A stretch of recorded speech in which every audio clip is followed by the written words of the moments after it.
Olá pessoal, sejam bem-vindos para a aula de número 27, onde a gente vai falar sobre a implementação do sistema de arquivos. São duas aulas que a gente vai falar sobre a implementação do sistema de arquivos e a primeira aula então é a aula de hoje. Tá? Bom, existem duas visões, tá, de um sistema de arquivos. A visão do usuário e a visão aqui do implementador. Tá? Então, a visão do usuário é como os arquivos são nomeados, né? Algumas operações, que operações, né, são permitidas, né, para cada arquivo e diretório, e como o diretório é implementado. Né? Quais são as ações que eu posso tomar, né, tanto com os arquivos, assim como com os diretórios que estão visíveis. Né? Bom, além da visão do usuário, a gente também tem a visão do implementador. Né? O implementador é como arquivos de diretórios são armazenados fisicamente, né?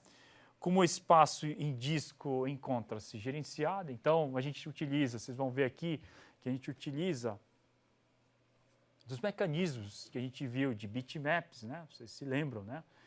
A gente tem ali um mapa de bits, dizendo quais são os blocos que se encontram ocupados e quais são os blocos que estão livres. Né?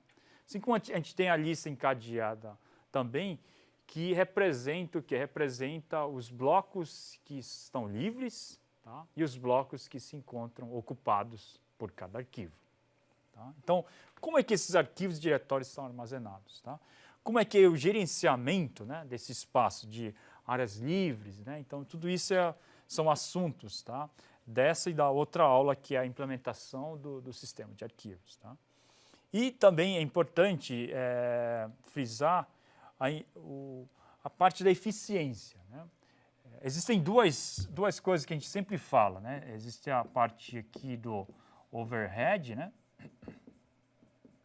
Assim como existe também a questão aqui da performance. Tá? Performance, que são o quê? Métricas para a gente verificar o que causa de peso quando a gente implementa alguma coisa no sistema operacional. Então, o que esse sistema de arquivo vai me causar de overhead? Né? Assim como é importante frisar, né, quando a gente fala de eficiência, a performance desse sistema de arquivo. Né?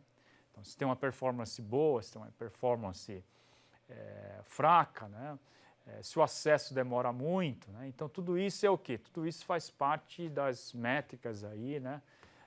Para a gente calcular a performance do sistema de arquivo. Duas visões, pessoal: visão do usuário e visão do implementador. Tá? Visão do implementador justamente são a implementação, a implementação do sistema de arquivos. Tá?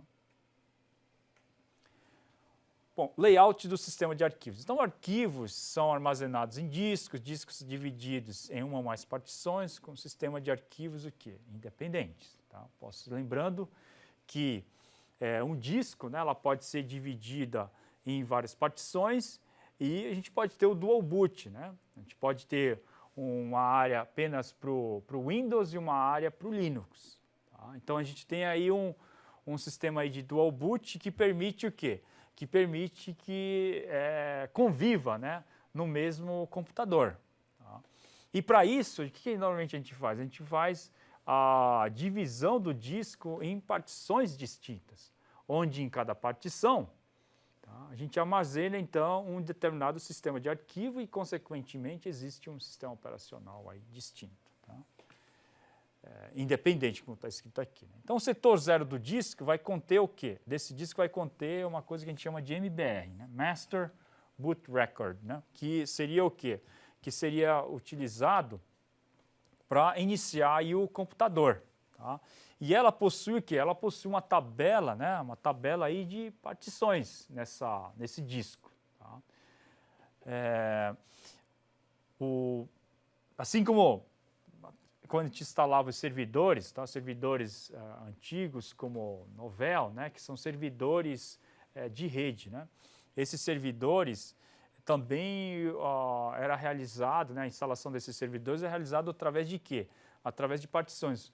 Por que isso? Porque existe um sistema de arquivos diferentes. Tá? Então, com esse MBR, ele é usado para iniciar o computador, tá? Possui uma tabela de partição, como eu tinha falado, né? Com endereço inicial e final de cada partição, e uma delas é marcada como ativa, é a principal, né? Você pode, inclusive, criar vamos dizer assim, uma partição default quando o usuário não seleciona, né, qual a partição que ele quer utilizar. Então, tem uma partição ativa, uma partição aí default, né? E no boot, o BIOS vai ler e executar aí o MBR, tá? Que é o Master Boot Record. Ainda sobre o MBR, o programa na MBR, né, que se encontra na MBR, ele vai localizar a partição ativa. Tá? Então, lembrando assim, pessoal, existe um programa que vai fazer tudo isso. Ele vai localizar a partição ativa, vai ler o primeiro bloco, o bloco de boot, né? E vai executar. Então, o bloco de boot vai ser o quê? Vai ser o programa para fazer o boot do sistema operacional da partição ativa ou da partição que foi selecionada para que o boot seja realizado pela partição. Tá? Então, toda partição tem um bloco aí de boot, né? E o programa do bloco de boot carrega o SO daquela particular partição. Tá? Bom, então ele tem vamos dizer assim, esse seguinte formato, né? O layout pode variar de sistema para sistema. Esse é um layout voltado para o ambiente Linux, né? E esse layout do sistema de arquivos vai conter esse formato que vocês estão vendo aqui, né? Esse formato, o layout que vocês estão vendo aqui. Então, aqui a gente tem o quê? A gente tem uma partição de tabelas e aqui a gente tem o MBR, né? O MBR, quem vai o quê? Quem vai ler um bloco de boot, e esse bloco de boot vai conter o quê? Vai conter as instruções, né? Vai conter as instruções para fazer o quê? Para fazer o boot do sistema operacional. O que é o boot do sistema operacional? É carregar o sistema operacional, tá? Para a memória principal, né? Bom, então ele tem vamos dizer assim, esse conjunto aqui de partições, tá? Aqui tem um MBR, conjunto de partições, uma tabela de partições e esse conjunto aqui de partições. Cada uma delas vai conter o quê? Vai conter aqui uma lista de itens que vocês estão vendo aqui.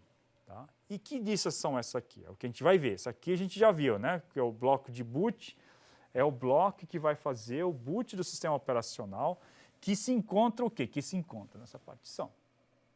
Tá? Bom, e o superbloco? Bloco de boot a gente falou. E o superbloco? O superbloco, ele vai conter o quê? Vai conter os parâmetros chaves como tamanho e número de blocos dessa partição aqui. Tá? Vai conter o identificador do sistema de arquivos, NTFS, tá? Extension 3 e assim por diante. Tá? Vai ter o identificador do sistema de arquivos, e que é normalmente conhecido aqui como número mágico, tá? Esse identificador do sistema de arquivos, além de outros campos. Tá? E esse superbloco, ele é lido para a memória principal quando? No momento em que o boot é realizado. Tá? Então, estamos falando aqui dos componentes de cada partição. Tá? Ele vai conter o bloco de boot, que vai fazer o boot do sistema operacional. Ele também tem o superbloco, que contém esses dados que eu acabei de enumerar. Uma delas é que sistema de arquivos que contém nessa partição. Tá? E essas informações são lidas durante o boot do sistema operacional, tá? Dessa partição em particular. Bom, além disso, a gente tem o quê? A gente tem a informação dos blocos livres naquela partição. Tá? E esse gerenciamento de blocos livres pode ser feito o quê? Pode ser feito através do bitmap, né? Então, aqui a gente tem um bitmap com o quê? Com um conjunto aqui de quê? Como se fosse uma tabela aqui, onde cada um dos blocos pode ser informado com zeros ou com uns. Tá? E esses blocos enumerados com 1 pode ser o quê? Pode ser os blocos que se encontram ocupados. Os zeros os blocos que se encontram o quê? Os blocos que se encontram livres. Assim como pode ser através da lista de ponteiros, né? A lista de ponteiros vocês sabem, né? Então tem determinado bloco, aí tem aqui um ponteiro para o próximo bloco e assim por diante. Qual é o arquivo, né? Qual é o arquivo que se encontra nesse ponto aqui? Então aqui eu posso ter um arquivo 1 e aqui eu posso ter um arquivo 2 e cada um deles apontando para o subsequente. Aqui seria, então, o gerenciamento de blocos livres. Tá? Assim como existe o quê? Existe a estrutura de dados de cada arquivo. Onde que eu armazeno os atributos dos arquivos? Onde eu armazeno, onde se encontram os blocos de cada arquivo? Bom, aí existe uma representação aqui que a gente vai ver na aula que vem, que seria o quê? Que seria através dos inodes. Tá? O inodes é o index node que é implementado o quê? Que é implementado no ambiente do Unix e do Linux. Tá? Então, existe uma estrutura de dados para cada arquivo, um por arquivo, e informação, o quê? Informação sobre o arquivo, né? Os atributos, quem criou, quem pode manusear, né? Quem é o proprietário, a última atualização que foi realizada, tem backup, não tem backup para ele, né? E assim por diante. Então, tem uma infinidade aqui, né? Os blocos onde eles se encontram armazenados, cada arquivo. Então, toda essa estrutura do arquivo é armazenado ali nos inodes, né? Bom, e, finalmente, esse penúltimo campo aqui seria o quê? Seria o root directory, né? Que seria o endereço do diretório raiz dessa partição. Tá? Então, aí vai conter o endereço, contém o topo da árvore do sistema de arquivo e, finalmente, os demais arquivos e diretórios, né, vão ser o quê? Vão ser listados aqui nesse último item, nesse último campo, tá, da partição aí do disco. Tá? Então, aqui a gente tem o diretório raiz e aqui a gente tem o quê? Tem os blocos, né? Os blocos pertencentes a cada arquivo e diretório que se encontram nessa partição. Tá? Bom, implementação por journal. Antes de falar sobre essa implementação, a gente estava falando aqui dessa representação aqui dos inodes. Então, vou falar rapidamente dessa implementação que existe, né, por journaling, que é uma implementação que é utilizada nos sistemas de arquivos modernos, tá, em ambientes do Linux. Tá? Então, o que seria esse journaling que muita gente fala, né, dentro do contexto aí de sistema de arquivo? É um sistema de arquivo implementado aqui no Linux, né, no ambiente aí Unix, né, e ele tem um mecanismo aí para fazer o quê? Para fazer justamente a parte aí de tolerância a falhas. Tá? Então, o que seria essa tolerância a falhas? Tolerância a falhas aconteceu algum problema durante o manuseio do arquivo e aí começa a acumular o quê? Começa a acumular alguns lixos. Então, para evitar a perda de inodes, a perda de blocos livres, né? Blocos livres que deveriam são livres, mas que não estão como livres, são o quê? São lixos. Tá? Então, uma forma de quê? Uma forma de evitar esses problemas é implementada no sistema de arquivo do Linux, tá? Através do journaling. Tá? E esse sistema de arquivo é utilizado aí no X3, aí, que são largamente utilizados aí no Ubuntu, por exemplo. Né? Então, considere esse espaço aqui. Vou remover o arquivo de um diretório, vou liberar o inode para o conjunto de inodes livres. Tá? Eu vou falar sobre esses inodes ainda, né? Seriam os índices, né? Onde eu armazeno as informações do arquivo e vou fazer a devolução desses blocos livres no disco. Tá? Bom, o problema é o seguinte, e se o sistema ele parar no final da primeira etapa, ou seja, no final dessa remoção, quando ele estiver fazendo a liberação dos inodes, ele para. O que vai acontecer? Ele não vai liberar esses inodes quando eles deveriam estar livres.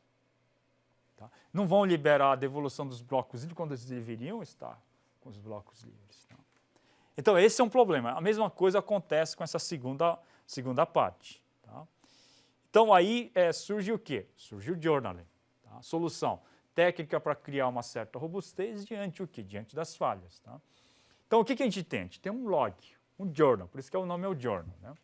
A informação de que o sistema, esse log aí seria o quê? Seria a informação do que o sistema de arquivo irá fazer antes que ele efetive essas alterações. No caso, seria a remoção de arquivos. Então, antes de fazer a remoção de arquivos, o que ele vai fazer? Ele vai fazer um conjunto de passos, os passos que ele vai ter que fazer.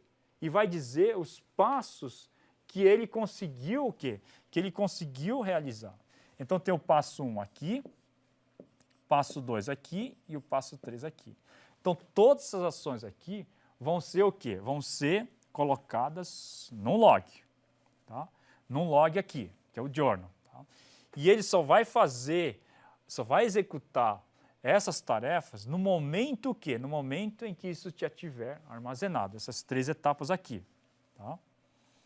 Bom, aí no momento em que ele fizer, ele vai, no momento em que ele armazenar, ele vai começar a realizar o trabalho. E com isso, eu deixo o quê? Eu deixo como se fosse um checkpoints.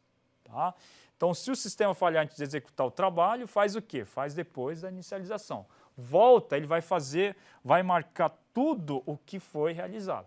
Então, fez isso aqui, ok, checkpoint. Fez isso aqui, fez, então checkpoint. Fez aqui, fez. Se parar nesse ponto aqui, o que ele faz? Na inicialização, ele vem e libera o inode. Se isso aqui não foi realizado, tá? Ele vai devolver os blocos livres no disco. E assim por diante. Tá? Só que antes de... lembrando aqui, né?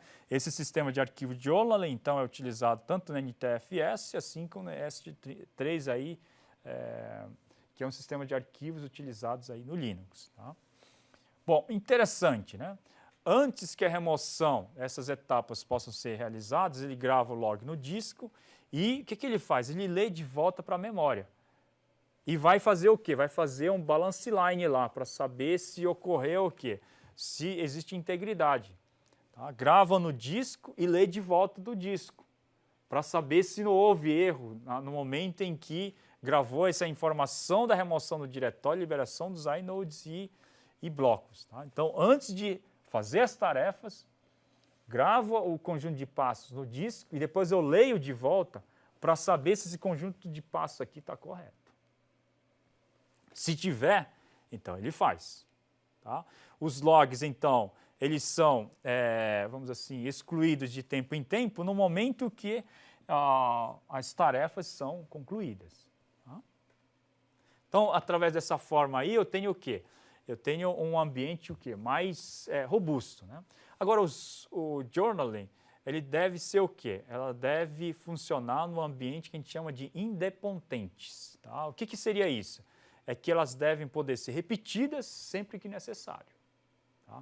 Imagina que eu estou querendo incluir novos blocos ao final da lista de blocos livres e que isso eu não saiba se esses blocos livres foram incluídos. Então, se eu não sei como, se não sei se os blocos livres foram inclusos, isso não é o quê? Isso não é um sistema aí, um mecanismo independente, tá? Então, os blocos podem estar lá, então deve-se antes o quê? Pesquisar se já não estão lá e, em caso negativo, incluí-los. Tá? Então, todo esse mecanismo, tá? do journaling, ela deve prover, né, procedimentos para que as ações possam ser o quê? Possam ser independentes. Tá? Então, isso seria a questão aí do journaling. Tá? Agora, vamos voltar de novo para a outra parte da implementação de arquivos. Os arquivos eles podem ter esses 3 tipos de implementação de arquivos, né? Alocação através da alocação contínua, alocação com a lista encadeada, assim como a alocação com a lista encadeada utilizando uma tabela na memória FAT. Tá? E, finalmente, usando aí os inodes. Né? Vamos falar de uma forma bem simples, tá? Da forma, vamos dizer assim, a técnica mais simples, que é a alocação contínua. Nessa alocação contínua é simples, pessoal. Digamos que eu tenha um bloco de 1 KB e eu quero armazenar um arquivo de 50 KB. O que ele faz, pessoal? Ele armazena esses arquivos de forma o quê? Contínua no disco. É como feito aonde? como é feito no CD-ROM. Tá? Então, tenho 50 blocos, né?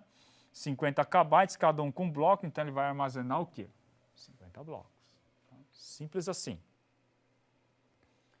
Vantagens, simples de implementar, saber o endereço do primeiro bloco e o número de blocos, ZFINI. Eu consigo implementar essa alocação contínua. E saber onde está o arquivo. Tá? Alto desempenho na leitura, uma vez que ela é contínua, né? Um SIC para o primeiro bloco é suficiente. Então, posiciono no primeiro bloco e a partir daí faço uma leitura aí, o que é sequencial. Tá? E depois segue o movimento, o quê? Movimento natural. Tá? Só que ele tem desvantagens também, né? A desvantagem é o quê? A desvantagem seria o problema, o quê? O problema da fragmentação. Tá? Então, com o tempo, eu tenho que, os blocos são excluídos, eu tenho que, à medida que eles forem sendo excluídos, eu tenho que tapar esse buraco de forma o quê? De forma que esses blocos livres possam ser utilizados. Tá? Mas eu tenho um problema aqui também, né? O problema com a fragmentação. Eu tenho que conhecer o tamanho do arquivo final antes para tentar tapar o espaço livre que ficou. Veja esse exemplo aqui, ó. Eu tenho esse conjunto de blocos aqui, arquivo A, C, E e G. B, D, F, aqui nesse meio, nesses pontos aqui do meio. Tá? Vamos dizer que esses 5 blocos do arquivo D e os 6 blocos do arquivo F foram excluídos. Bom, eu vou ter essa quantidade aqui de 5 blocos livres e aqui os 6 blocos livres também. Quando eu tiver que preencher esses blocos, eu tenho que, de antemão, saber o quê? Saber quantos blocos vou precisar para poder preencher esse espaço vazio. Agora, nota o seguinte, o arquivo ele é o quê? Dinâmico. Ele pode crescer, se eu der um append, ele pode crescer mais do que? Mais do que os 5 blocos existentes. Tá? E assim, eu tenho o quê? Eu tenho problema aí de gerenciar um pouco esses espaços livres no aspecto de alocação aí, nessa técnica de alocação contínua. Tá? Bom, mas essa aqui é só a primeira técnica. Existem outras técnicas que a gente vai ver na próxima aula. Alocação com lista encadeada, utilizando uma tabela FAT, uma tabela na memória e os inodes. Né? Então, são outras técnicas existentes, né, que a gente vai ver. Tá? Bom, com isso, eu concluo, tá, a aula de hoje. A gente falou da implementação do sistema de arquivo 1. Tá? Friso novamente a importância de vocês estudarem, tá? Fazer um esforço aí para estudarem desse capítulo aí referente à implementação do sistema de arquivo. Eu tenho tentado colocar aí as partes novas, né? Principalmente no ambiente Linux, do qual eu sempre manuseei, tá? Sempre trabalhei nesse ambiente e reforço a importância de vocês estudarem, tá? Fazerem um esforço aí para estudar, que certamente vai ser importante aí para a carreira de vocês. Tá? Agradeço mais uma vez a atenção de vocês e espero vocês então para a aula de número 28. Muito obrigado.